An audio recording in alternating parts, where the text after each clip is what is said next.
Olá, seja muito bem-vindo a mais uma edição do programa que recebe personalidades que fazem a diferença na nossa região. E o nosso convidado na Baixada Santista é o Fabrício Cardoso, secretário de Infraestrutura e Serviços Públicos de Santos. Muito obrigado pela presença. Valéria, eu agradeço o convite para a gente poder falar a respeito de obras que são muito importantes para a nossa cidade.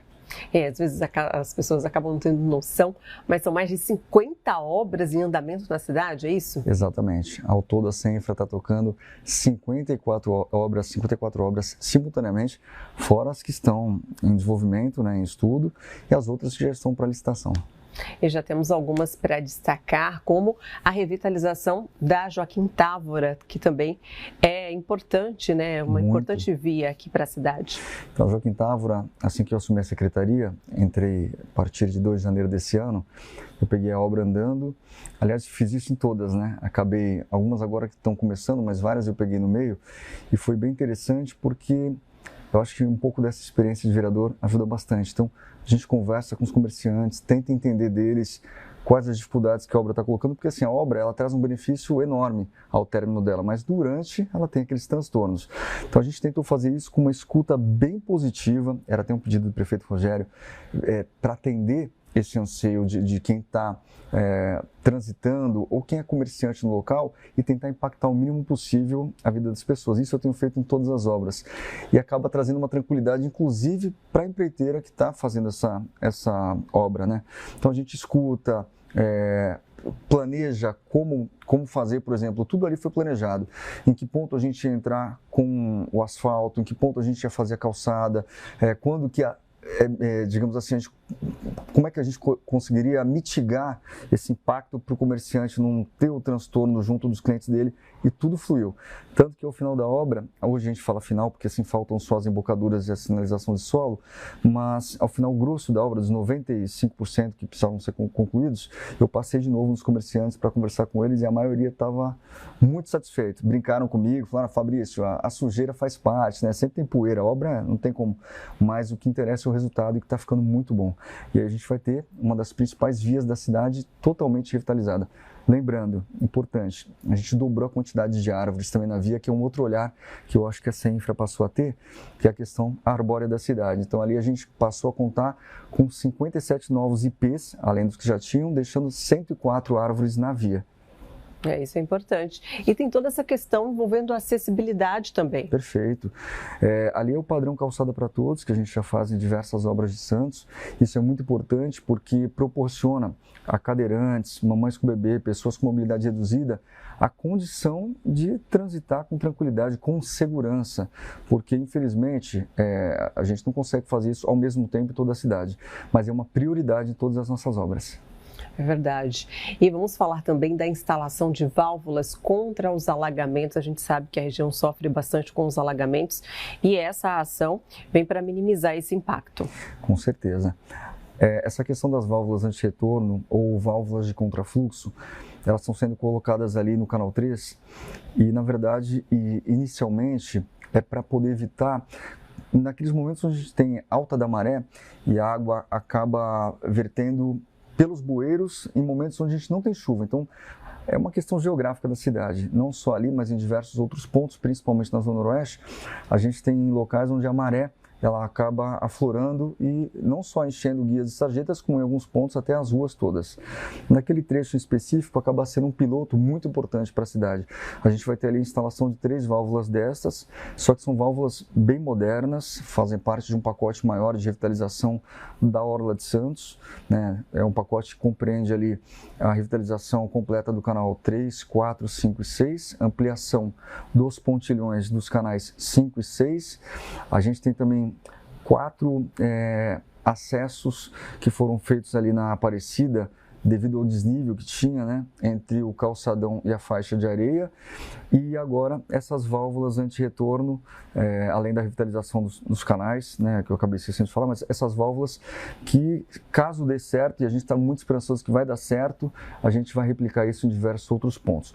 Essas válvulas, só para quem está nos acompanhando entender um pouquinho melhor, elas vão ser colocadas ali na entrada da drenagem da Jorge Tibiriçá, que é a que estão começando a fazer agora, direto ali no Canal 3, com a praia. Vai ser também uma colocada na Lincoln Feliciano e outra na Alamir Martins. Aí, a da Lincoln, por exemplo, ela já ajuda em toda aquela questão da Pindorama, que também sofre demais com essa situação dos alagamentos em virtude da alta da maré. Então, a gente tem, assim, está muito ansioso com o resultado disso, que nos próximos 90 dias a gente vai ter por concluído, para poder atestar. Na teoria, tudo está redondo. A gente quer ver funcionando e a gente acredita que vai ser extremamente positivo. E ainda falando sobre essa questão da enchente, também tem todo um trabalho nas ruas do José Menino com um sistema de drenagem, é isso? Perfeito.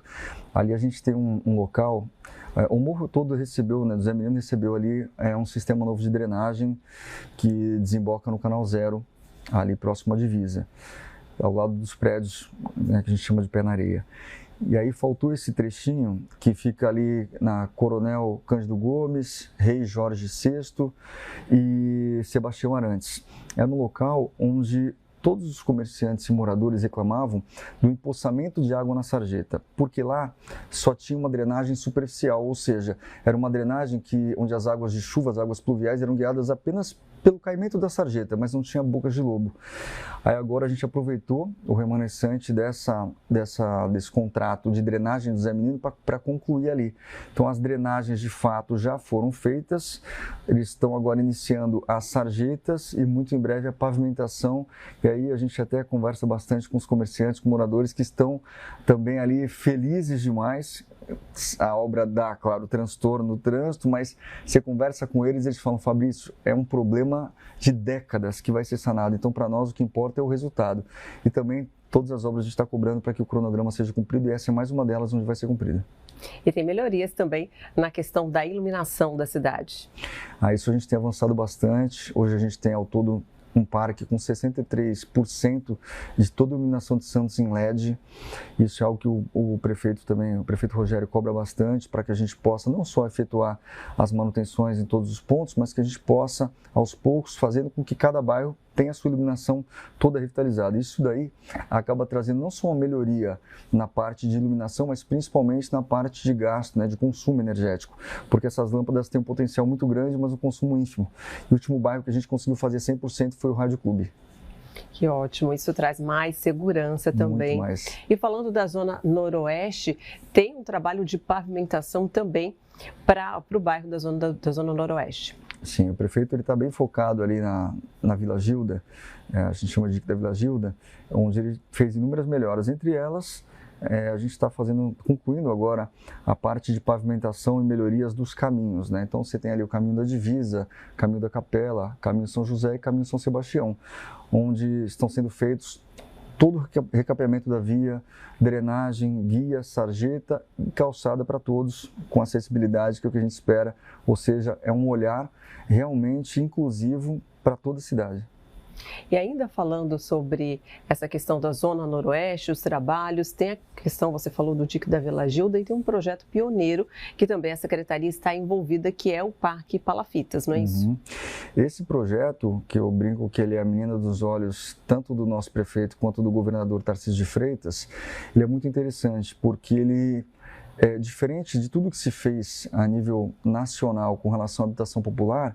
Ali você está, claro, junto do Ministério Público, que foi quem permitiu que isso acontecesse, com todos os cuidados necessários com relação à questão ambiental. Você está fazendo a construção lá de 60 habitações no modelo nunca visto no país, onde você vai trazer não só o pertencimento, ou seja, aquela pessoa vai passar a ter uma condição de viver de forma digna, onde ela nasceu, onde ela foi criada, ou seja, é o pertencimento. Acho que essa é a palavra que mais cabe ali. E dentro dessa situação, a gente também vai fazer toda uma revitalização da via, né? As casas vão ser entregues provavelmente em abril do ano que vem, e são casas muito boas, todas pré-moldadas, né? O prefeito está até brigando aí, vou dar até um spoiler, para que elas sejam entregues com linha branca. É um cuidado, né, que está sendo muito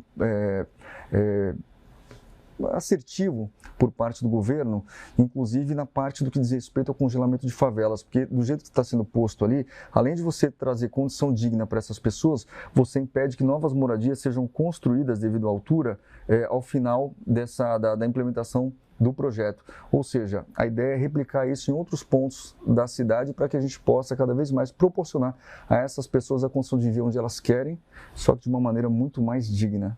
É verdade. E vocês têm um projeto bacana também envolvendo os pets nas obras espalhadas pela cidade, né? Conta um pouquinho pra gente. Então, Valéria, isso daí, na verdade, a gente tem conversado bastante com o prefeito.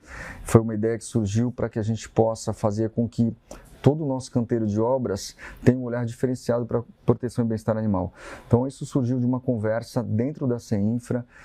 Aliás, eu aproveito aqui a oportunidade para agradecer e parabenizar todos os técnicos que a gente tem lá, todos os servidores que estão lá que realmente fazem a diferença e são extremamente empenhados e compram essas minhas ideias, como no caso essa questão dos pets, e o Rogério tem conversado comigo para a gente ampliar isso para outras secretarias inclusive, mas a ideia é que todas as nossas obras, isso já está acontecendo, passem a ter um bebedouro e um comedouro para os animais, onde a empresa acaba fornecendo e substituindo isso diariamente, né? Ela fornece a água e a ração e ela troca isso diariamente. Não tem custo nenhum para a prefeitura, o custo para a empresa é ínfimo, mas o resultado é maravilhoso. A gente recebe constantemente fotos e vídeos dos animais se alimentando nas obras e isso para nós não tem preço. É verdade. E são muitas obras espalhadas pela cidade, muitas envolvendo essa questão toda que a gente tem aqui da mobilidade, inclusive vamos falar da ciclovia da Afonso Pena, que também passou por um processo de revitalização, não é isso? Sim, já foi concluída. É uma obra muito bacana para quem anda de bicicleta, para quem anda de patinete. Eu tenho certeza que hoje vivencia uma situação totalmente diferente da anterior. Essa obra ela vai desde a Mário Covas, foi porque já foi concluída, até ali a Campos Melo. É uma obra de revitalização que realmente contou com a ampliação dessas ciclovias. O concreto utilizado ele já foi pigmentado em vermelho para que ele não dê manutenção no futuro. Elas já estão com toda a sinalização de solo, teve todo um cuidado com relação ao manejo arbóreo, e quem está utilizando ela, além das calçadas acessíveis que foram feitas, né, tem baias para ultrapassagem, ou seja, ficou muito mais gostoso, né, só a pessoa, quem trabalha já está sentindo isso, mas quem ainda não passou por lá e puder dar um rolê de bike, como eu faço com meus filhos pequenos, tenho certeza absoluta que vai sentir na pele o quão boa ficou aquela reforma. E são muitos desafios, né? A gente está caminhando aí para metade do ano, ainda tem muita obra para acontecer na cidade. Tem. A gente tem diversas obras, como por exemplo a questão das estações elevatórias, obras importantes e que realmente vão trazer um resultado positivo e praticamente definitivo, né, para o anseio das pessoas que moram na Zona Noroeste, que sofrem com alagamentos. Então, assim, a gente tem muita coisa boa para começar, projetos não faltam.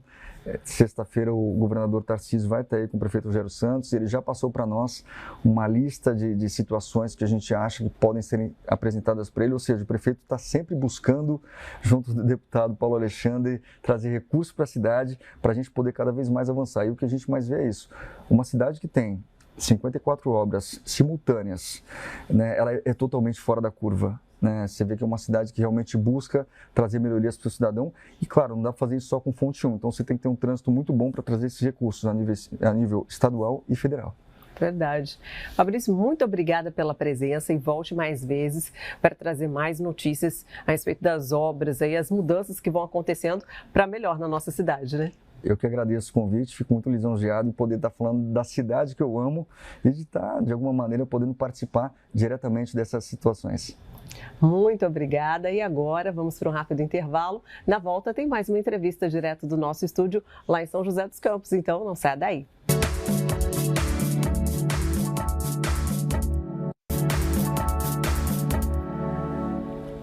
Nós já voltamos com visita na Record. Vamos chamar a Tati Vilela, que está com mais um convidado no nosso estúdio em São José dos Campos. Oi, Tati, é com você. Olá, Valéria. A gente segue aqui no estúdio do Vale do Paraíba e hoje vamos mostrar um modelo de cidade turística que é considerada a cidade simpatia do Vale do Paraíba. Um município, gente, realmente acolhedor, fantástico pela sua receptividade. Os moradores são ótimos, excelentes. É um lugar realmente impressionante pelas suas riquezas, pela sua história, a proximidade ali com a natureza. E é claro que eu estou falando de Caçapava, um lugar para conhecer e pertencer. A gente vai receber aqui no estúdio, a gente está recebendo a secretária de Cultura e Turismo do município, Simone Sibili. Muito obrigada pela presença aqui com a gente, é um prazer recebê-la. Bom, muito obrigada pela oportunidade, Tatiana. Vamos falar de Caçapava. Primeiro, cidade de simpatia, o próprio nome diz, né? Então, como você já bem disse, uma cidade muito acolhedora. Mas nós temos muitos atrativos turísticos, nós temos muitos eventos durante o ano todo. Nós somos a capital do antigo mobilismo, nós trabalhamos muito o turismo rural, temos rotas, temos o famoso tapete de Corpus Christi, Festival Taiada, Semana de Cinema, Espaço Caipira. Então, temos muitas atratividades dentro do nosso município e hoje nós estamos preparados para receber você, turista. A cidade está se preparando, inclusive, né, Simone, para a festa de São João, que completa esse ano, gente, um marco, 100 anos de São João em Caçapava. Olha só que coisa mais especial. Não é lindo isso? Nós estamos preparando agora a exposição dos 100 anos de São João, né, que vai ficar exposta durante 2 meses até o mês do folclore em agosto. 100 anos de São João, o festival de todos nós. Então, a gente conta um pouquinho nessa exposição, né, a história, né, e o decorrer do tempo desses 100 anos, né, o que foi construído na cidade, quais são as tradições que se mantiveram, né, qual é a tradição que hoje a festa abriga. Então, nós temos aí uma festa muito, eu acredito que, a gente está falando assim, não é nem a maior, né, em quantidade de dias, nem a mais cara, mas com certeza será a que mais vai tocar o coração das pessoas. Muito bom. E o quanto que essa festa, que é tão tradicional, costuma movimentar, né, em termos de emprego e renda? Muito. É importante ressaltar que essa festa, ela há 19 anos nesse formato, né, assumida pela prefeitura, ela beneficia 22 instituições locais. E eu falo de 22 grandes instituições locais. A gente lança um edital e nós temos aí Casa da Criança, PAI, Conviver, Casa G, Esquadrão Vida, Lar Emanuel. Nós temos muitas entidades que se beneficiam. Muitas delas, o Festival São João impacta em até 80% o seu orçamento anual. Então, é uma festa que, além de ser um grande lazer, um grande patrimônio material, além da gente trabalhar cultura e turismo dentro da cidade, ela também trabalha muito a questão social. Ela gira muito a economia criativa social. Daí a importância do apoio das entidades da cidade, não é isso, Simone? Muito, muito forte esse apoio. A gente fez alguns estudos e se a festa, a cada R$1 gasto, investido, eu não falo gasto, investido na festa hoje, pelo menos 4 diretamente é devolvido para o município. E como eu disse, isso a gente está falando somente da economia do social, porque ali a gente também tem, né, os food trucks que acabam se beneficiando, os ambulantes, a gente tem a cadeia turística mesmo, o trade turístico acaba se beneficiando, a Vila Taiada, os nossos artesãos se beneficiam e todo o nosso artista local que também participa da festa, além, obviamente, dos artistas renomados. Muito bom. Lá na festa vai ter ali o prato típico da região. Qual que é? Conta pra gente, Simone. Temos muitos pratos típicos lá, mas com certeza você vai encontrar uma taiada, que é um bom doce, né? O nosso doce, famoso doce que hoje, por incrível que pareça, a gente só consegue encontrá-lo no nosso mercado municipal, né? Que é o nosso tradicional doce de melado da cana-de-açúcar com gengibre. E também o nosso bolinho de São João, o bolinho de Caçapava, ou bolinho da prima, que foi como ele iniciou há 100 anos atrás, segundo relatos do Olívio, da nossa Olívia Alegre. Então, assim, que é o nosso bolinho de São João, um bolinho maravilhoso aí que é apresentado. Muito bom. Como aproximar, Simone, na sua opinião, como aproximar o turista, né? E qual é o papel também do morador nesse processo de crescimento aí da cidade, valorizando o turismo, a cultura? Olha, essa é uma pergunta muito interessante, porque a gente dialogou muito nos nossos planejamentos estratégicos. Eu acho que o primeiro passo, antes de você atrair pessoas, é você se conhecer. É você entender quem você é enquanto cidade, enquanto vocação, enquanto história, enquanto patrimônio. Então, esse é o trabalho que vem sendo feito. A gente está, por exemplo, a São João, neste ano nós estamos lançando o Caçapava de São João, o São João Além da Festa, que é exatamente, a festa chegou aos 100 anos. Como mantê-la por mais 100 anos e como fazer as pessoas pertencerem a esta festa. Então, são atividades que vão acontecer durante o ano todo, né, nas escolas, no trade turístico, né, junto ao comércio, para que as pessoas cada vez mais se apropriem. Aí sim nós estaremos preparados para receber, porque todos falamos a mesma língua, todos sabemos o que é São João e qual a importância desse festival para nós. O mesmo acontece com a capital do antigo, nós somos a capital do antigo mobilismo. Nós temos o Museu Roberto Lee. Nós iniciamos este ano um trabalho junto às escolas, exatamente de trazer as escolas para dentro do museu, para fazer com que as pessoas entendam o que é um museu, né, para poder sim trazer turista. Hoje, o Museu Roberto Lee é o nosso maior polo turístico do município, né? A gente tem muitos clubes que são atraídos por esse espaço. E é importante, né, Simone, valorizar, então, o morador, que Sim. é peça fundamental, né, na participação aí do turismo, né, do crescimento de uma cidade. Com certeza. Quando a gente fala de turismo, né, e turismo cultural, nesse caso, a gente tem que falar de várias camadas da sociedade que tem que estar ativa. Então, a gente precisa ter uma boa saúde, porque esse turista, se precisar, ele vai ser bem atendido. A gente precisa ter um bom receptivo, a gente precisa ter uma boa sinalização no município. Então, não é só atrair o turista, é estar preparado para receber este turista. Então, isso é o que vem sendo feito. O trabalho vem sendo feito no sentido de se reconhecer, entender quais são as nossas vocações e, ao mesmo tempo, trabalhar para que essas vocações sejam mostradas da melhor forma possível. Quais são os principais investimentos feitos em Caçapava e o que ainda está por vir? Tem muita coisa por vir. A gente está agora mesmo captando um projeto de Natal caipira, né? A gente quer fazer uma surpresa e eu acho que a gente quer, de fato, vivenciar esse Natal da Terra, né? Mas nós estamos trabalhando a sinalização da nossa cidade, nós estamos fazendo investimento, né? Hoje, nós, enquanto município, conseguimos passar da categoria D, muito pelo trabalho da Maria de Fátima, nossa diretora de turismo, preciso ressaltar, da categoria D de turismo para a categoria A e B. Caçapava é a categoria A e B. Nós né, estamos aí dentro do Cadastur, né, cumprimos vários requisitos, né? E hoje nós estamos na categoria A e B. Quem está na categoria A e B? Gramado, Rio de Janeiro. Então, por incrível que pareça, vocês aqui do Vale do Paraíba saibam que bem pertinho de vocês tem uma cidade que é de interesse turístico e tem aí muita coisa para mostrar. Vamos falar um pouco mais sobre essa premiação, então, né? Categoria A e B. Quando que a gente recebeu Na verdade, essas categorias, ela é como se fosse uma forma do Estado mensurar o quanto aquele município está preparado para receber melhores recursos do Estado, melhores recursos do governo federal, né? Investimentos no turismo. Nós entramos dentro de uma categoria que nós somos cidades de interesse turístico. Então, nós podemos receber investimento porque nós cumprimos requisitos, né? Nós cumprimos requisitos de nosso trade. Quando eu falo de trade, é o nosso comércio, nosso receptivo, nossos artesãos se prepararam para isso, eles participam de vários cursos, eles são qualificados. Nós temos aí, né, um calendário de eventos fixo, que ele é perene. Então, assim, como a festa de São João, por exemplo, 100 anos, né, mostra que é uma festa que já existe e veio para ficar.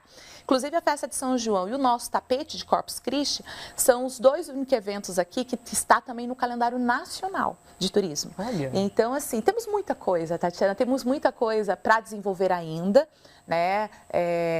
Pense que quando você for visitar em Caçapava, você vai encontrar isso, um bom papo de mercado.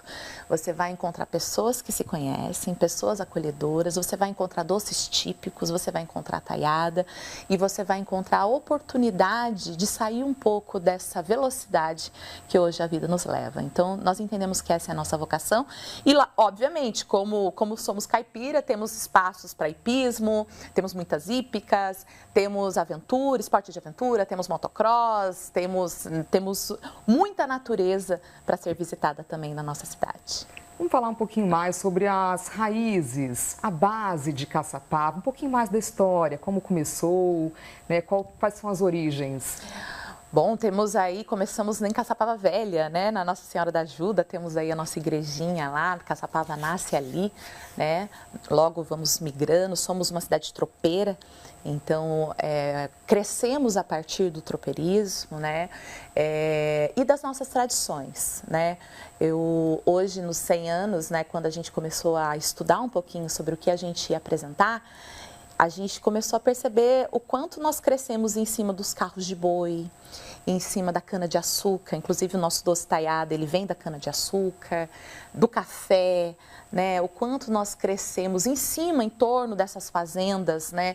E do tropeirismo, né? Do comércio, nós somos ainda uma cidade muito de comércio, então, assim, foi muito bonito fazer esse resgate. Usamos muito como referência o livro da nossa professora Olivia Alegre, né? E ali tem muitos relatos, assim, do Padre Monteiro chegando, para restaurar. Olha que coincidência, há 100 anos atrás, na nossa festa de São João, o Padre Monteiro, com esse bolinho, que na época chamava bolinho da prima, né, ele começou a fazer essa pequena quermesse ali em volta da matriz para restaurar a igreja, a pequena igreja que tinha na época. 100 anos depois, nós estamos mais uma vez em restauro. A igreja matriz, obviamente, já, né, uma igreja bem fundada na nossa cidade, ela também está em processo de restauração. Então, é curioso isso, né, o tempo. E agora com uma grande festa, né, uma festa que atrai mais de 200 mil pessoas, né, nos 7 dias de evento. Muito obrigada, Simone. Estão todos convidados, é claro, para irem a Caçapava, conhecerem as delícias, a história, um lugar maravilhoso. É isso, Valéria. A gente conversou com a secretária de Cultura e Turismo de Caçapava, Simone Sibili, e a gente volta agora com você aí no estúdio em Santos. Muito obrigada, Tati. O Visita na Record fica por aqui. Agradeço também pela sua audiência. A gente se vê, então, na semana que vem. Até lá!